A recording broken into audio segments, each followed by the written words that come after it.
two, one. Hi, good morning, everybody. Good morning. We Morning. we are here as a representation of the group Uniform, and let's have a conversation, a little bit of conversation about what was the crisis simulation. Um, give me your opinion. How you feel in the simulation? Let's warm up before start. Sure. Okay. I really, really like it. It was the first time I did something like this, and it was fun. I know that in real life is not so fun because you're dealing with serious Yeah. things like the loss of lives or lives in danger like we experienced. But as a simulation, it was very fun. It was very fun to see how every other team handled their own problems and how we could handle the main problem together. And Okay. Yeah, you and you, Fino. In my opinion, I've learned a lot. Like, especially when we are, it's like even though it's a simulation, this has, taught me the value of evidence-based messaging and how to stay calm under pressure. Even though I'm not in their position, but I can imagine how it feels like. And yeah, I've learned a lot to, strategically communicate it with, many type of stakeholders. So, and we kind of, have a balance urgency, whether how we communicate with the opposing side or the pro side that we that the side that we that have the same side with us. So it's kind of challenging. Like it, yeah, like what Ryan said that it is a fun experience, but we learn strategically, even though it's simulation, how to deal with, and we can imagine how to deal with the situation in a real life. And you, yeah, Rachel. yeah, I agree. It was very fun. Actually, I didn't sleep very well the night before, and I thought I would be sleepy in the class, but I never had that. Um, the simulation was very intense, but we definitely learned a lot from the simulation.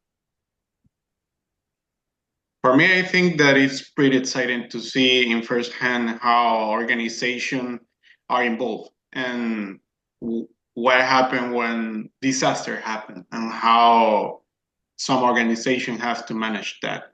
So let's start talking about for us and each of us. What do you think that will work in the team management of the crisis communication? Starting with Ryan. Uh, Um, yeah, could you just repeat the question because I'm trying to open here yeah. to The first question. check. The first question. What worked well in the team management of the crisis communication? Okay. I think what worked very well was that we divided tasks. So at first, you were responsible to write in the program that we were communicating with all the teams, and then we were receiving from Sam all the things right away, and we start to discuss with each other and answer with each other. And before we deliver any kind of decision or task, we had a small discussion between which each other as well. So I think the division of tasks is very, very important to handle any kind of crisis because if you're trying to solve everything by yourself, it's very hard. But if you have help from your team, you can think outside of the box to solve the same kind of problem. Okay, pretty good. And Rachel, can you give us your opinion about what's worked well Yeah, in sure. management? Well, I think what worked well was how we prepared for the crisis simulation. You know, before we did a lot of research together on the companies and organizations. So like everybody is on the same boat. We were aligned. So there won't be like conflicts within the group to respond those messages. We do have like different opinions, but not like Uniform is against the pipeline or in favor of the pipeline, that kind of question. So yeah, I think we really prepared well for the simulation. And you, Fino? I think one of the things that we are good at is showing transparency. I mean, like, when I was remember that when we are communicated with Trans Mountain corporations about when somebody is missing, and we didn't issue a public announcement without any evidence. So all of the evidence we are gathering, all of the information that we have, then after that, we publicly using the evidence that we have, which is showing the accurate information and transparency. And also, we were collaborated closely with this provincial government and city of Abbotsford for searching for a missing worker, which is part of the big stakeholder there. And we make sure the workers' fathers, which contacted us, reassurance, clear updates, and support to keep the family in a calm conditions. So yeah, and the last thing that I noticed that we already agreed that we created an impactful posters that showing pressure to the, to approach to have to for a Trans Mountain to, encourage swift actions, uh, and we kind of emphasizing on our commitment to the safety of our workers and community well-being. So yeah, that's the thing that went well. Great. Guys, for me, I can divide this management in two: before the crisis simulation and after, or during the crisis simulation. Before, I think that what we did well is to know the organization, to know what they are aligned, if they are against or they are in favor of the pipelines, to identify who is our audience or who can be our audience in terms of opinions, or who are we against, to know who can we responsibilize for certain actions or not, and also identify our audiences. And I think that all the communications during the crisis simulation that we did was always aligned with our audiences, always thinking about our audiences, always try to get result for them. And in my opinion, that's what we did well in this simulation. And also, I think that stuff that could be improved is that maybe we can leverage more our audience with other groups. Maybe we can do that better to get more results, and also use more the journalists, use them as a leverage, because they are the definitive stakeholders for example, Trans Mountain Corporation. Okay, let's jump into the second topic. For you guys, what could be improved and how their team operate during the simulation? Starting with Fino, if you want. Okay. So I think I can agree with something that you said, that we should create alliance during the simulation. Because I noticed that Stolo First Nation and Suzuki Foundation was creating alliance. They create a joint public release in one of the during the one of the situation there.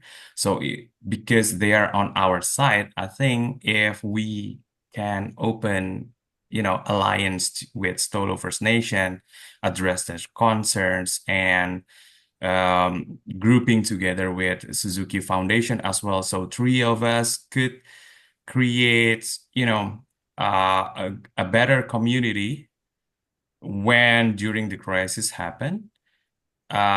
We can somehow create more pressures towards the people who are responsible during when disaster happen, because we are in a bigger organizations if we are working together. So yeah, that's probably it. And Rachel, what do you think that can be improved for our group?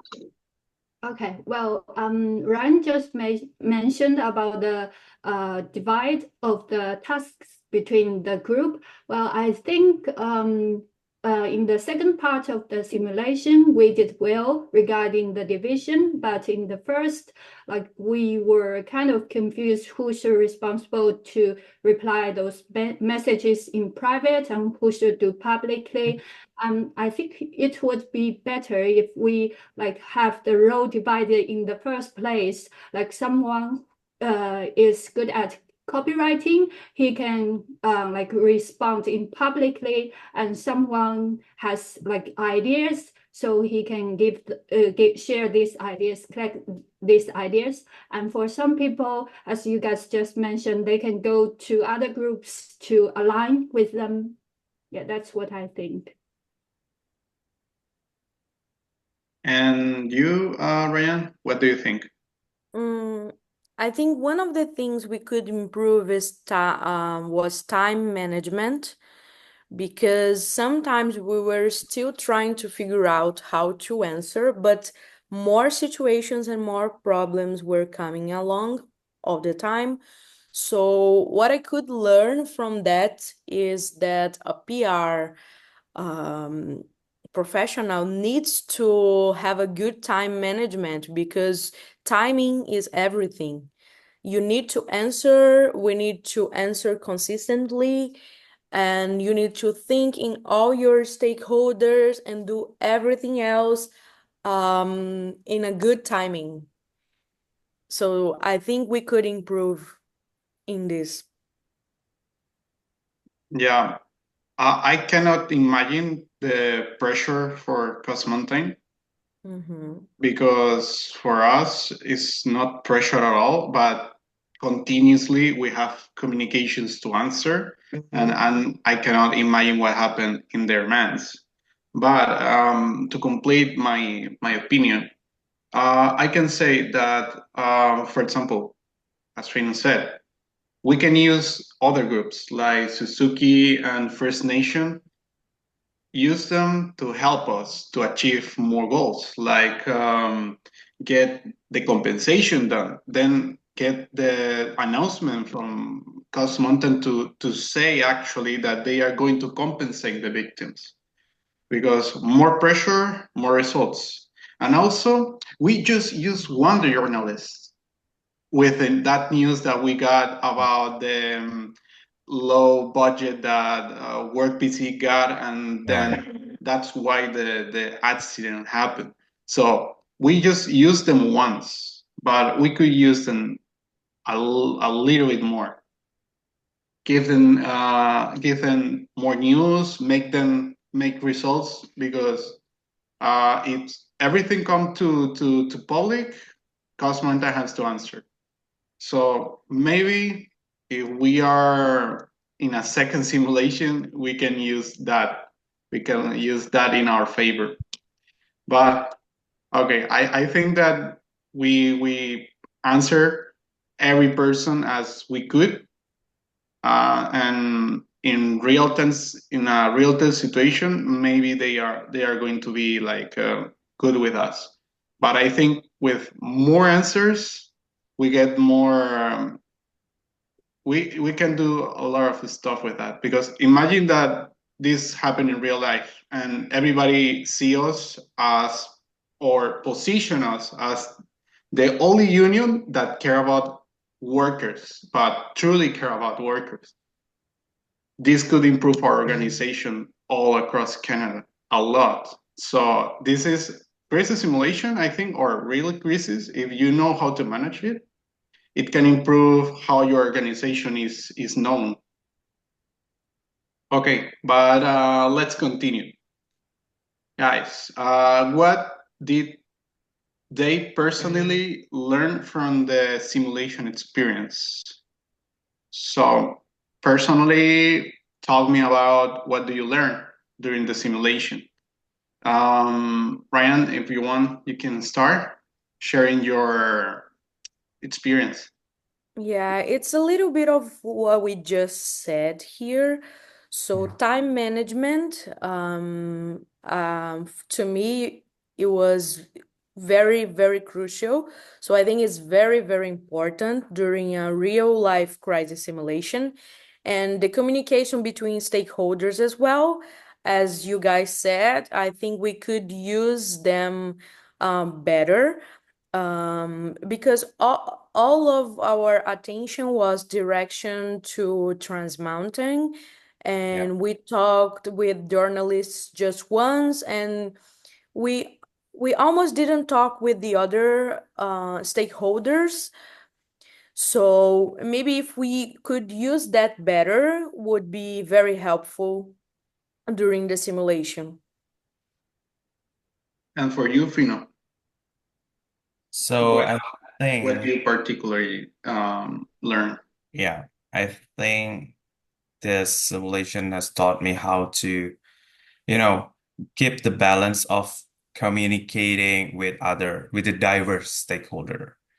So yeah, this is, I learned how to have a good strategy, and also during the crisis can talk about the crisis empathetically with all the stakeholder holders, whether the victims of the crisis, or the people who are benefited from from the crisis, or people who are fully responsible for the crisis. So the balance, learning how to balance all of these things is one of the key takeaways that I can take from the simulation.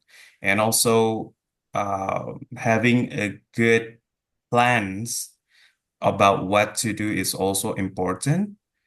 So so when the crisis happen, we can act accordingly. Yeah. And what do you think, Rachel? Well, yes, I agree with the plan, because the crisis is very intense, fast-paced, and high pressure. So we can feel overwhelmed sometimes. But since we have the good preparation for the simulation, we understand like Uniform's priorities, and we also anticipated some challenges during the simulation. So we were like have a strong foundation for what we are going to do during the simulation. So this gives us like the confidence to make decisions quickly and respond properly. Okay, I agree with you guys. I believe that personally, I truly don't believe in really huge plans, because everybody has a plan until they get their first problem. However, for us, when we meet we talk about a lot of situation that the professor recommend us to think about. And certainly I remember, Ryan, that highlight one of the situation. Hey, we talk about if this happened, we may answer this. And I think that that saves us a lot of time. And that's why it's like the professor said, maybe the plan won't be aligned to the situation, but it's good to have a plan because it maybe works. So I think that planning is really good, really pretty essential for PR practitioners like us. Let's continue. Okay, what did they see another team do particularly well? So, guys, regarding the other teams, what do you think they nail it? I love the participation of journalists, but I want to hear you about. For example, Rachel, can you share me your opinion about other teams? Well, to me, I think the Trans Mountain group did pretty well in the simulation, given they are under great pressure, like missing people and like the environmental concerns, but they did really well. One thing is that I feel like they divided the task, like someone were answering the questions from other companies, someone were preparing the press release, someone were like collecting the information. So they divided the work very well, and they each one have their own role. They're a very big group. They're under great pressure, but they did well to me. And what do you think, Fino? What you like most on a certain group?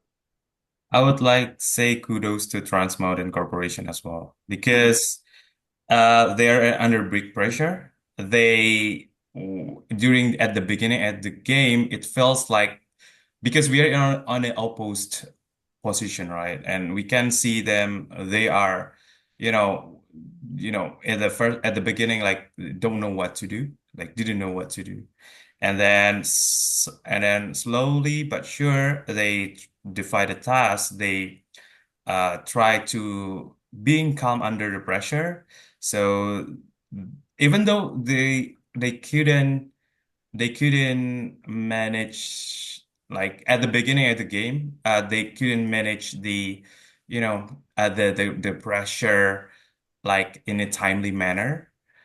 But slowly but sure, they try to gain more evidence. They try to, defy the task, and slowly they give you know, they can give more updates, clear updates, and they kind of proactive engaging with other stakeholders as well, try to communicate with, you know, the, this any multiple stakeholder to ensure their involvement yeah, visible throughout the simulation and make the situation not build up negatively.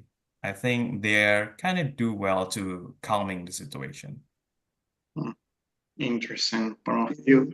And for you, Ryan, what do you think other team in particular they did well? Yeah, I think the same thing.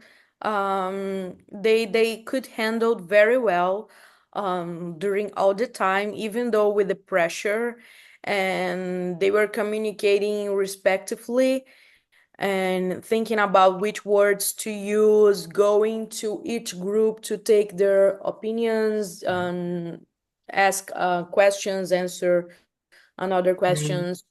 So I think they handled very well.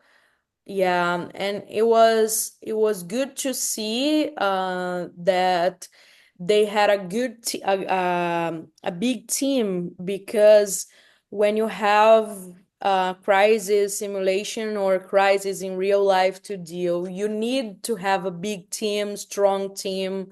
So it's very important to have well prepared people with you, helping you to handle all the issues. Okay, yeah, as I said before, um, I like the way the journalists work. I like that how they communicate all this problem, and it's for me it was a really well managed team. In terms of uh, communications, Transmonte did pretty well to manage all that pressure. And yeah, I cannot imagine being in that group because it was a huge amount of pressure under their shoulders. Yeah. And I didn't catch, as you said, all the team management, what they did, because I was focusing on Yes. what are we going to do next to get what we want. But yeah, it's amazing how you everybody of you talk about Trans Mountain and what they did, and it's pretty amazing, pretty amazing. Um, for you guys, for the next question, what did the other groups do poor in public relationship communication? What do you think that they did bad decisions or they didn't communicate well? Fino, if you want to give us your opinion first. I would say, so we have communicated with several stakeholders. Yeah, even though in a minimal situation, like during the simulation, right? And something that I noticed is the government team is kind of have a poor public relation decision because during the crisis, they don't have a mitigation plan when the crisis happened. They just have they just said that we already communicate with Transmountain and that's it. And then they didn't give any, continued plan that what we are gonna do accordingly, something like that. They just gathering information and, you know, creating some kind of confusion, which is s- as a government, they supposed to do something, right? And then so it's kind of their credibility as stakeholders as are kind of, questionable during the simulations. And yeah, I think they should have act accordingly. And as a big stakeholder they're supposed to work closely with the Trans Mountain, which is the Trans Mountain is benefited or that they create such a big company in their land. So they should make sure that every single, people who works there or affected by the crisis should be in a safe condition. So I think they could improve it if they are having a better plan during the crisis. Yeah. And for you, Rachel? Well, for me, I think it is how the provisional government handled the question from a journalist. You guys remember that we got a message from Sam saying that only half of the pipelines were checked and they were under budget. So we passed this information to the journalist, and the journalist went to the provincial government to have to question them, and they just gave the answer, "We don't know about this." Well, I think it's honest, but it is not a good move in PR because it's like it gives the information that they are not quite responsible. So I think a better decision, a better like action for them is to acknowledge the problem and say they are going to do something. Or maybe they just lie. They just hide information because who wants to let people know that you are not putting enough effort to take care of what you said that you are going to take care, right? So my provincial, we in general we used to put more pressure on them because they was that's a good reason to make a governor to resign because they are responsible for that, and almost one of our guys died there. And I think personally that in this situation, as uh, two teams, petroleum producers and Coast Mountain, has to get the same strategy as Tylenol did. Focus on the victim first. Make stuff to avoid this situation again, and also help the victims with their compensation. Because what happened if we get more time in this simulation and then provincial government decide to, hey, no, Transmountain won't be able to help producers of petroleum again, and they have to transport their oil through trucks. So it will be a big mess for the Canadian economy, and it's all because they couldn't handle this as good as Tylenol did.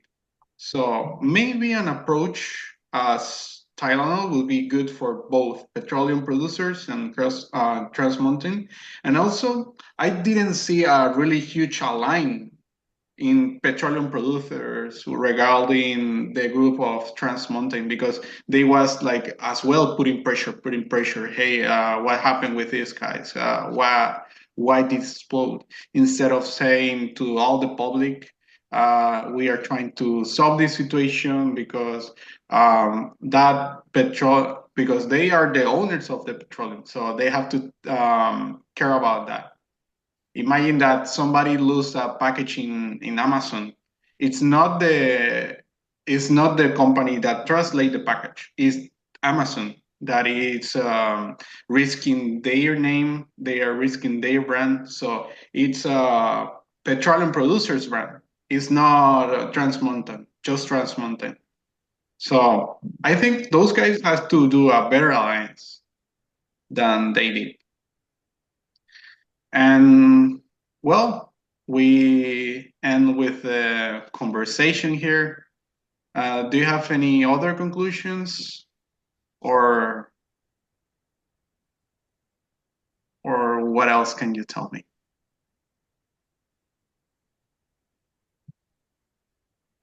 Well, if nothing more, we can end the conversation here and see you next Thursday. See you. Thank you, guys. Thank you. Thank you. It was